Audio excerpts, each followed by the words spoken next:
We pass by thousands of people every week, but do we really know them? If we just listen to them, would we learn something?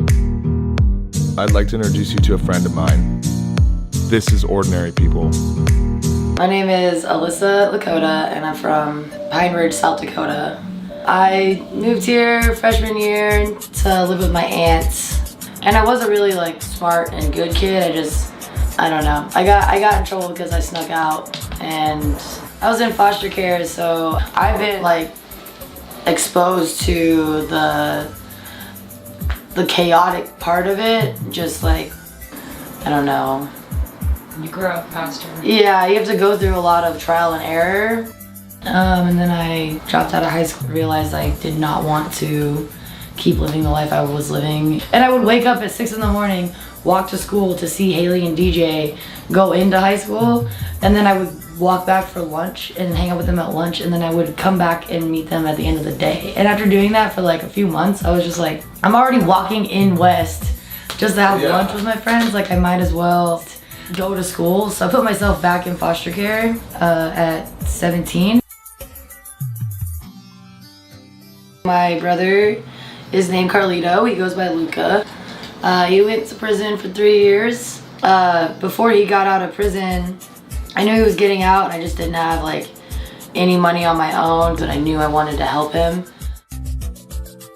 He got off the prison bus, and I was standing right out there, and he just his face, I will never forget his face, and he ran up. That was my first time seeing him in 11 years. So we were excited and we were hugging. He didn't know I was even gonna be there.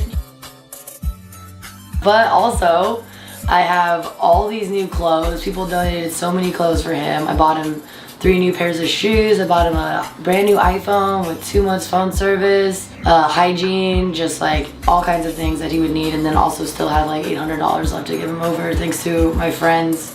And he thought I did it all, but I was no, it's just the Kansas City community, or the punk community, or just the art space community. I just mean people who want to help. Alyssa's story reminds me that we all deserve a second chance.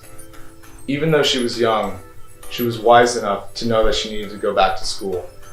She continued her education and went to beauty school. She saw that her brother needed help, so she reached out to the community. That was the first of many large acts of kindness. So one day, my friend Diana booked a show, and one of the bands dropped. And they were just super bummed about their band dropping.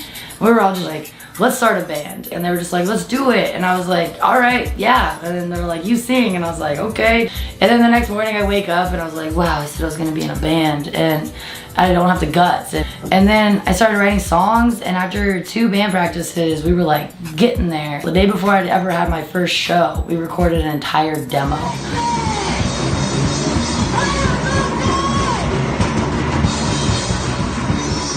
The Oglala Carnival.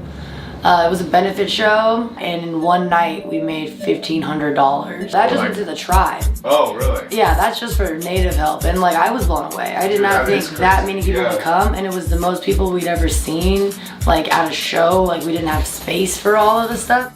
I learned that sometimes we all just need a little help, and thankfully there are people out there like Alyssa willing to be that hand to reach out to them. There's also been a place called Downstairs for a lot of years, and then behind their house was Upstairs. So they're 2 different houses. Yeah. And we had a 3-part show, a 3-part series, a benefit show for KCAVP, the Kansas City Anti-Violence Project. So most folk houses have that. Sometimes all we need is a second chance. I'm Ian Pittman, and this is Ordinary People.